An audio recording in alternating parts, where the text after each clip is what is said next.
Mi chiamo Benedicta Giunta. I actually have a second name, which is Kaki, which means firstborn daughter for the Dangbe tribe in Ghana. My family is originally from Ghana. I was born and raised here in Italy, in Brescia. I feel like every child of a diaspora, every child of immigrants, definitely has been struggle with my identity. When I was growing up, I understood that I was Italian, but also didn't have Italian citizenship. And also people would question a lot where I'm from. And especially as a child, you're just like, I was born here. Because especially within the Italian context, within the late 90s, early 2000s, there was a lot of negative narrative about the continent. And it's been a journey, but I think now I found a balance between my Italian and Ghanaian identity. When I was in primary school, that was the first time that people started pointing out my skin color. And I was one of the few Black kids within my classroom and within my town. And then there was another kid that was adopted, but she was seen as Italian, although she was darker skinned than me. But I was seen as a Black kid because both my parents were Black. And so people would make fun of my name, people would make fun of my skin color. They would ask questions like why my skin is the way it is. And sometimes they will make comparisons that they will be very diminishing of my skin color or my hair as well. Or sometimes they will just make fun of who I was and the way I looked.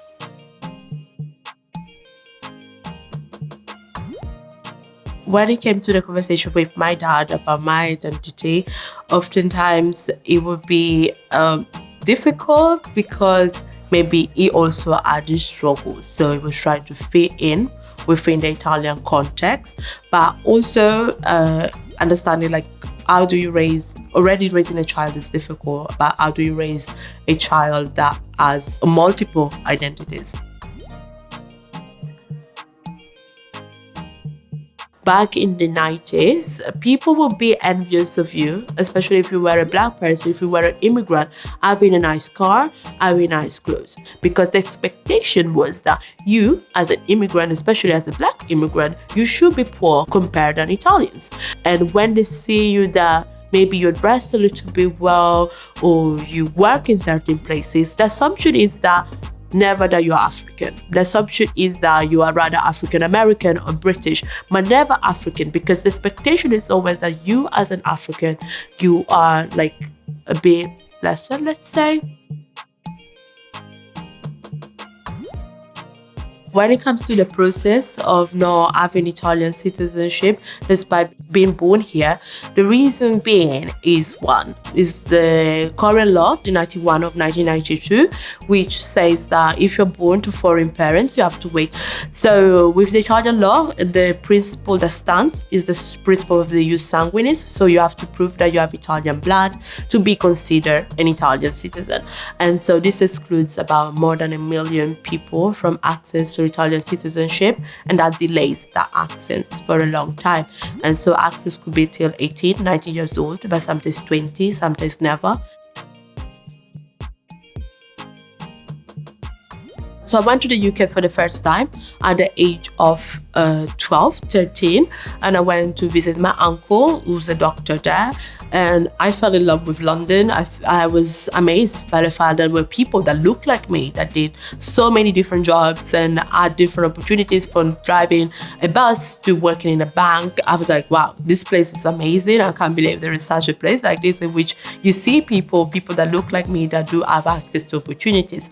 So when it came to choosing a school in high school, I decided that I wanted to go and study in the UK, improve my English, and study international relations and politics. There were some surprises when I moved to the UK because I had a high idea. I thought that everybody lived together happily.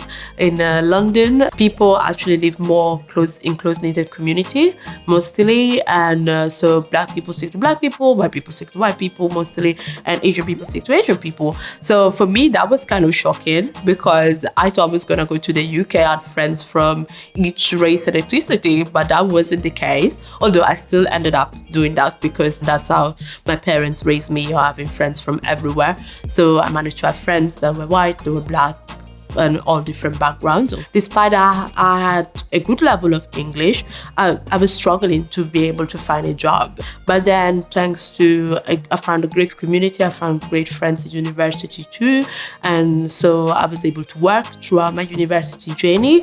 Definitely the experience in the UK has helped me a lot to better understand my parents, the struggle they've been through, and the way they struggle maybe to find belonging, acceptance, understanding.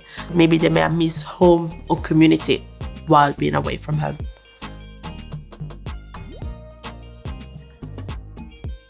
I moved back end of November 2015 and settled in Rome. And before moving back, I actually started asking myself questions of what it means to move back in Italy as a young Black woman and looking for a job, living as an adult, no more as a teenager, no more as a kid. So I started to get in touch with a lot of people of the African diaspora within here in Italy, a lot of Afro-Italians. That's how I got to know them and connect with them.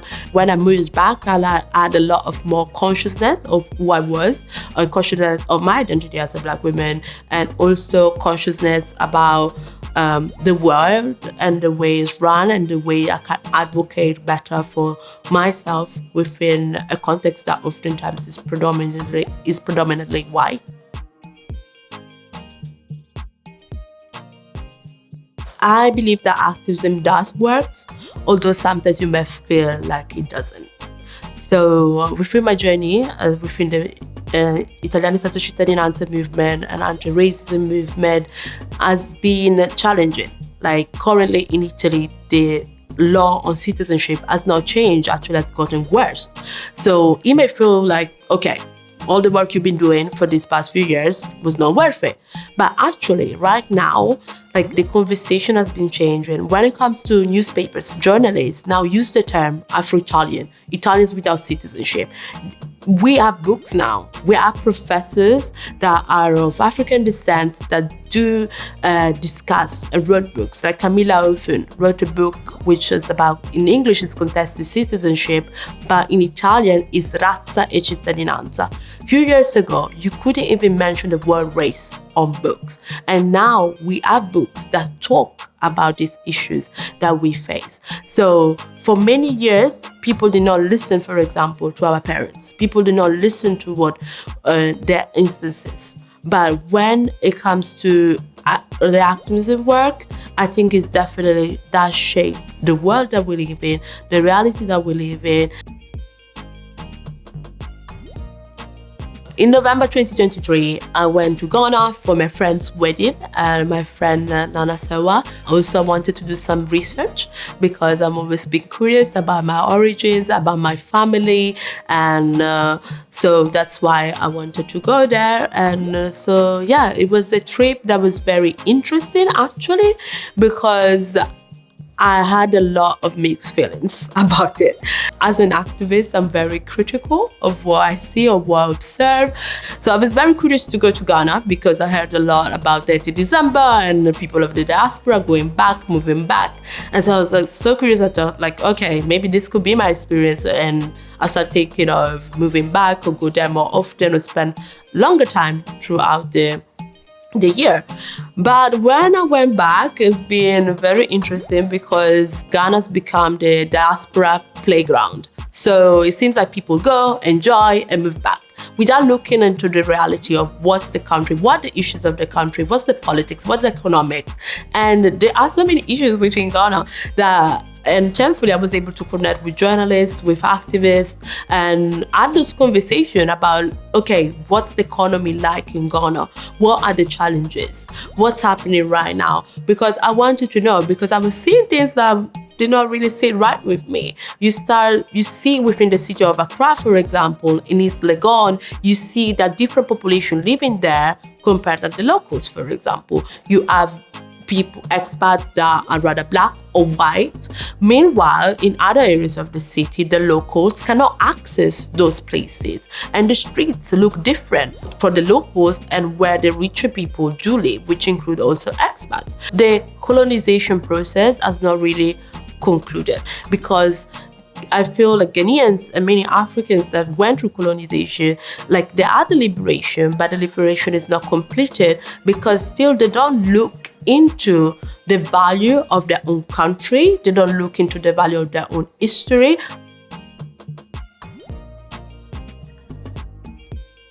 When it comes to Ghanaians, when they have to leave Ghana, oftentimes they don't have the same visa access that expats do have when they come in, which actually expats should be called immigrants like everybody else. And when Ghanaians do come, do struggle, do not have access to the same opportunities that oftentimes people in the West, especially white people, do have within Western society. I created it in 2020.